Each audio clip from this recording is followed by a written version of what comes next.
Ben Frazier and some of our allies. Look, it was widely reported last week that Ben here was arrested.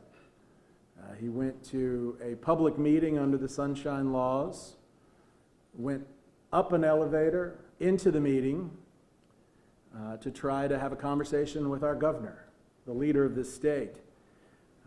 He repeatedly said, "We come in peace, we come in peace."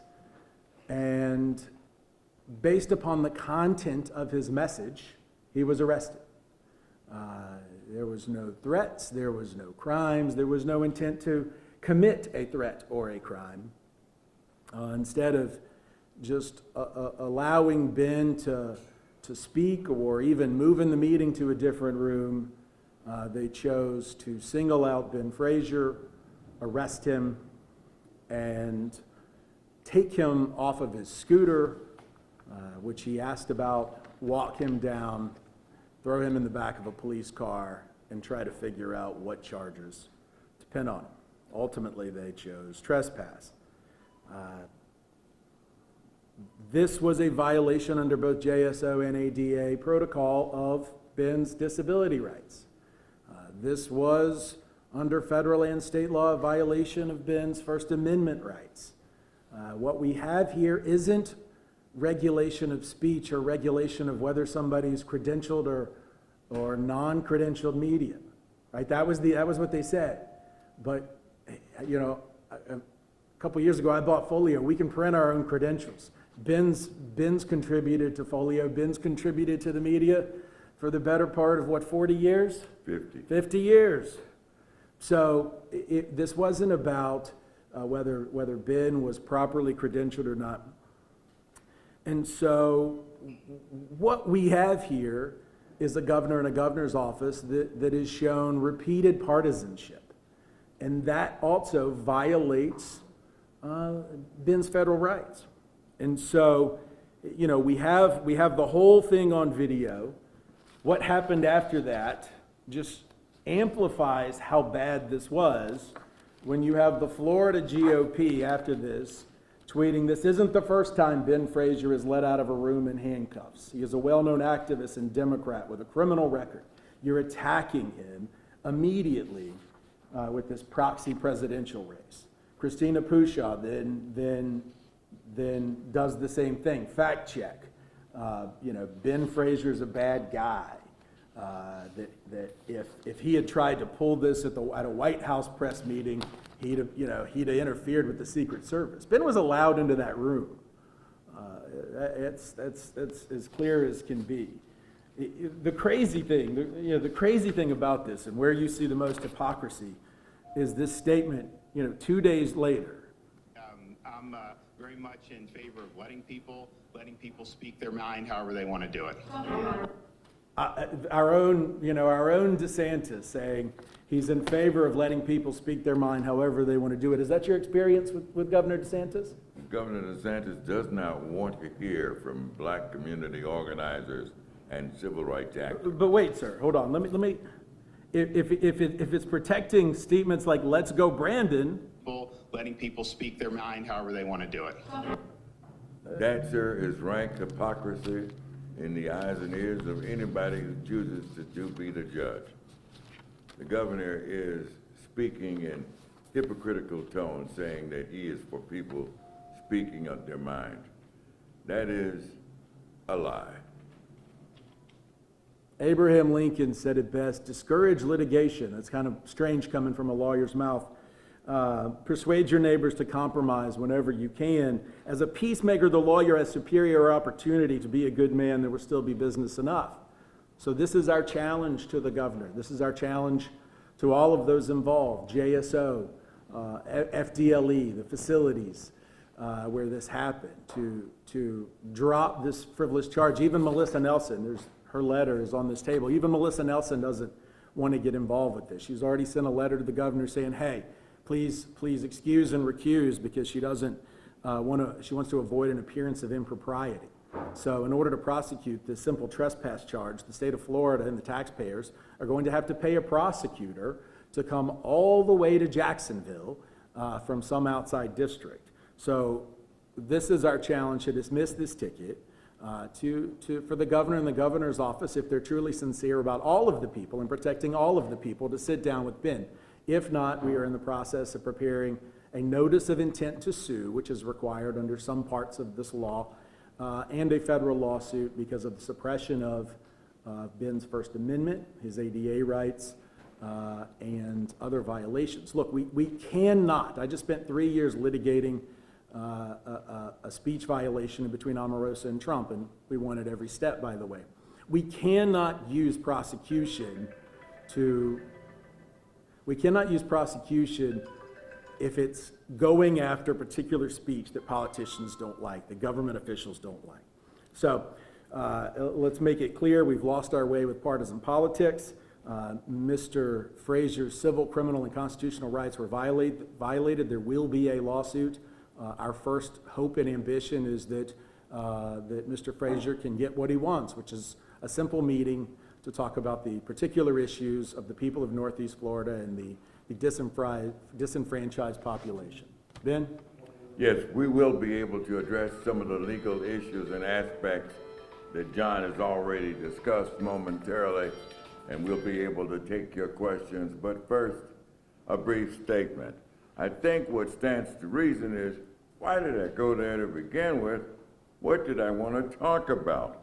We wanted to talk with the governor face to face about the cares and concerns of black folks and other people of issues, other people of color. We wanted to talk about issues like health care, education, housing, economics, the day-to-day challenges facing the families of the people of Florida. The governor doesn't talk about these issues every day.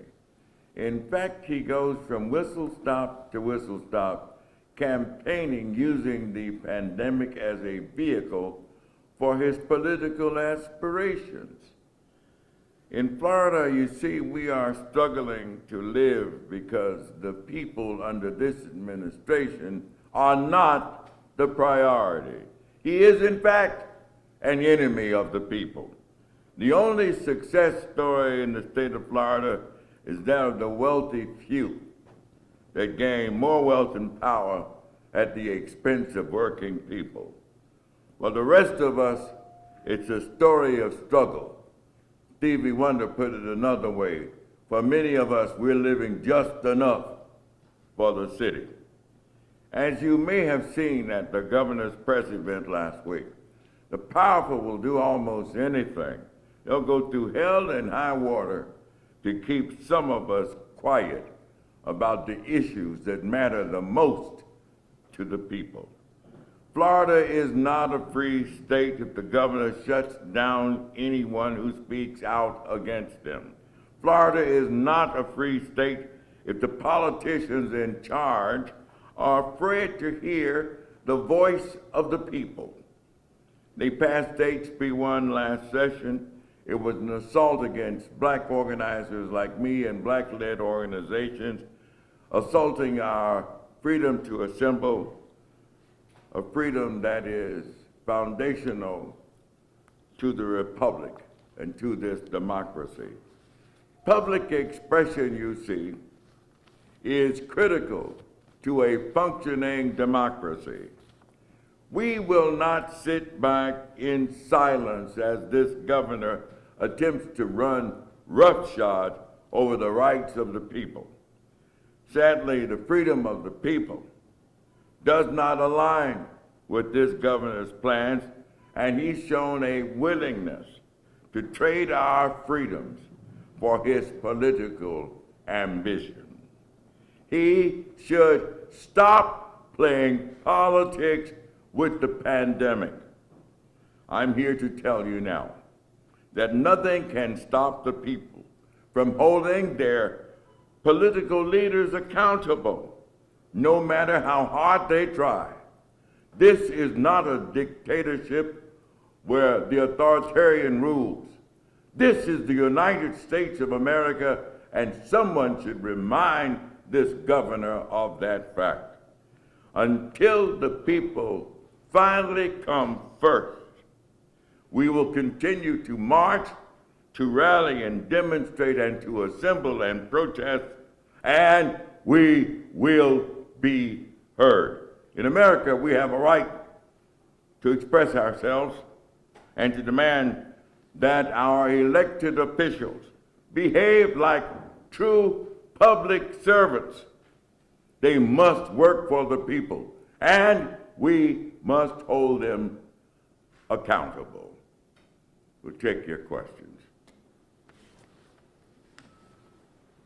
So then I was there as well that day, and when you were downstairs, the police said, you have to go to the road. They said, this is not a public facility for you to come up. You went up, correct? And on that. I'm just being the devil's advocate here. This was a press conference. We had to get the okay to be there. Why was it okay for you to be there? It was okay for me to be there because I'm a tax-paying American, a resident of this fine state. We have a right to be able to confront and to ask questions from our elected officials.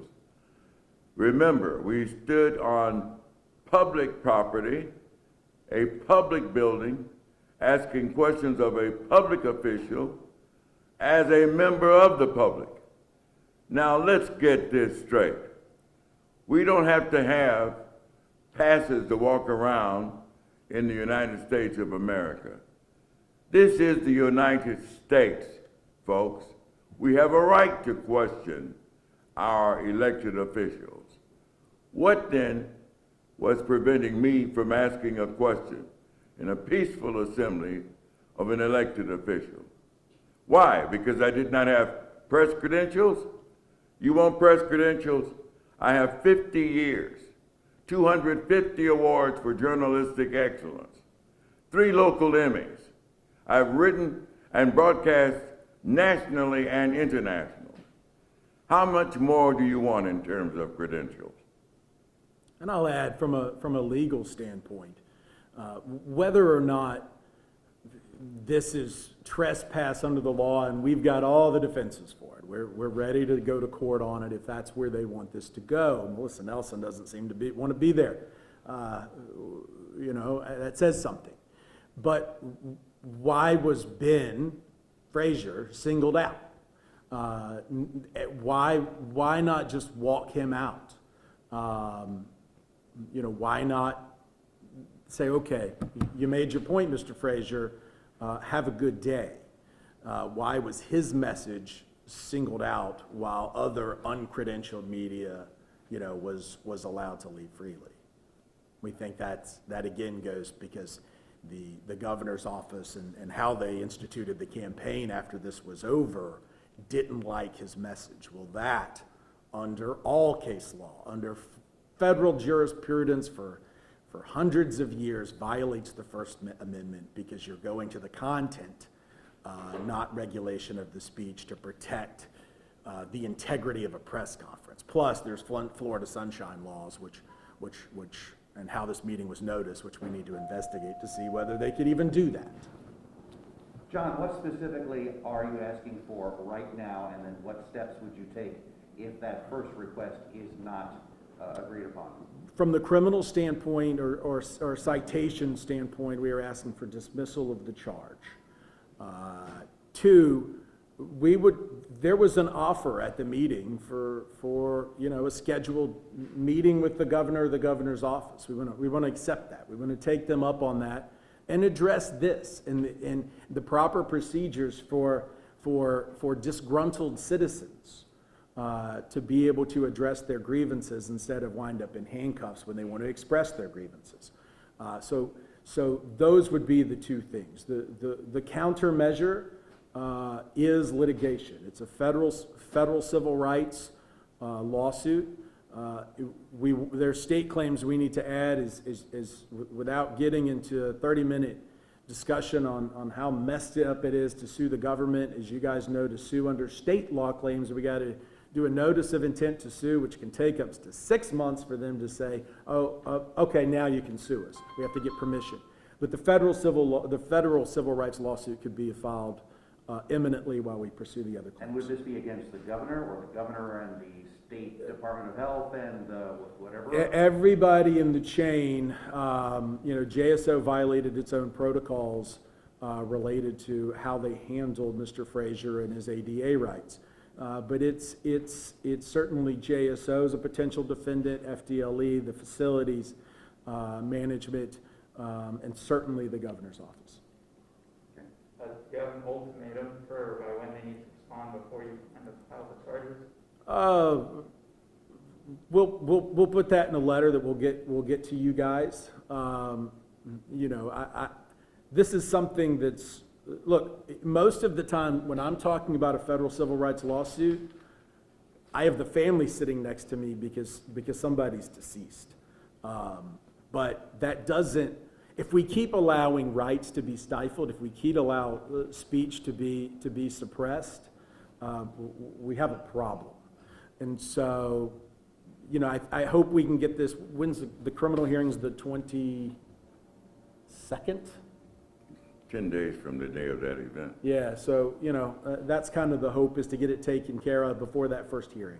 Listen, I think we all can back off. Sometimes you can't see the forest because of the trees. This is a simple request, a reasonable request. We want to talk with the governor about the issues at hand. Issues like housing, issues like health care, issues like education, issues like economics. We want to sit down and have a reasonable, straightforward, honest discussion. What does the governor have to lose by having that discussion? It appears that he is using ad hominem and mudslinging to back away from having this honest, straightforward conversation. They have pulled out the big guns. The Republican State Party has made comments. The RNC, a national Republican party, is speaking on the issue of one civil rights activist in Jacksonville, Florida. What do they have to fear?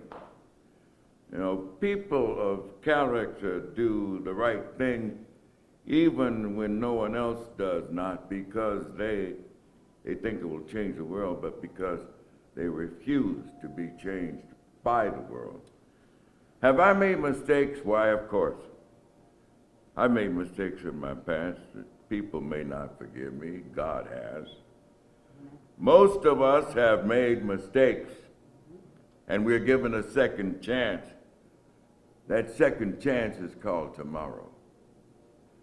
I am suggesting that we stay on message and stay on target and stay on principles, and in the words of the First Lady, Michelle Obama, when they go low, we go high. I am not going to involve myself in the mudslinging with this governor. I'm going to stay on message and keep the principles at hand. Let's sit down, have an honest, straightforward conversation about issues concerning most Floridians, and especially those affecting black people and people of color. Look, right behind you guys, there's a pin that was used to sign the Civil Rights Act. It was presented to George Meany, who has now family ties in Jacksonville. Dr. King's also in that photo. It used to take a lot of contention to come together to find compromise. Certainly Dr. King's found himself in a prison falsely for some of that. We don't do that anymore.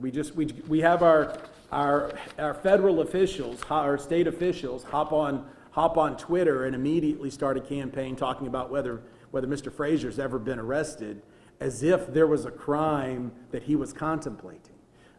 It should incense the public whether you're right or left, and it's just got to stop. And if lawsuits need to be filed every time we see suppression of speech, then if that's the only way we're going to have progress, then so be it. Disrespect and deflection is not the way for this governor to go. I'm simply suggesting we stay on target with the message. Let's address the issues. I am concerned about the welfare of all Floridians, regardless of the color of their skins. I am concerned with those issues. I think that the governor has done an absolutely shoddy job of handling the pandemic. I think he's been asleep at the wheel and in certain respects, missing in action. I think he's done an absolutely lousy job of managing the pandemic, and those are issues that I want to discuss with him. I don't think he wants to discuss those issues with anyone, much less me. Are there any statistics available for other people that may have been removed from DeSantis events over the last couple of years? And if it comes down to a lawsuit, would you be open to having other people who've been arrested in similar circumstances join in? We'd be happy to have a class action type litigation for this. Look, it's incremental injustice, and where we've seen the precedent of weaponized litigation is just outrageous. You know, and it fortunately for attorneys like me, you start filing federal lawsuits, there's attorney's fee provisions. I don't really want taxpayers to be paying me. I really just want the rights to be restored and everybody be treated fairly. But when I saw this last Monday, and Ben and I have worked together in the law office and Folio and at public events, I was just like, you've got to be kidding me this is where we're headed. Any other? You said that you had been arrested in the past and let out in handcuffs for other events. Is that true? No, I've not been let out in handcuffs in other events. No. We have had civil disobedience, obviously, at City Hall, at city council meetings, but no one has ever arrested me. I think they referred to something with the Board of Education. That's not true. That's not true. Who said that? Who? I was just reading from the tweet. Okay, well then. The first time he was let out. Okay. He tried to stand in the way of others. Well, that's what they're basically saying in their tweets. Well, what we understand, and any good news reporter will tell you, that you're slinging mud, Jim. And I'm simply saying they need to kind of class up their act, okay? Let's stay on the target with regards to the principles and the issues. I'm not just slinging mud at this governor personally. I'm talking about the issues. And I want the governor's office and his proxies to stay on target and address the issues. That's where I am, period. I am concerned about a governor who is utilizing dictatorial means to administer the state of Florida. We're not going to put up with it. He's not going to stop anybody from exercising their First Amendment rights because he doesn't like what it is they're saying. We will continue to march and protest, and of course, we are suing him in court, in federal court on that matter. But in addition to that, we got to stay true to the concerns and challenges of everyday Floridians. We've got real issues to deal with. And here he is walking around slinging mud against one black civil rights activist in Jacksonville, Florida. Somebody needs to tell him to get focused. Any other questions? Thank you all for your time today. It means a lot. Thank you, guys. Thank you.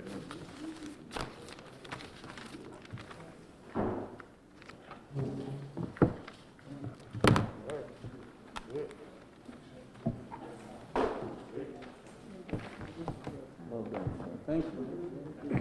My turn. John, it's you. That's me. That's you. That's it. So it's 26 after. Do you want to try to get a conference room here, or do you want to get over to the office? You need to set up the Zoom? We can. Yeah, let's set it up right here. Yeah, let's just keep you here. You got all the lighting and everything else. Yeah, thank you. Yeah, I gotta go home to get ready for that Zoom at 12. I'm gonna do it from right here. Yeah, that's all right, good. Yeah, that's good. You got that kind of background.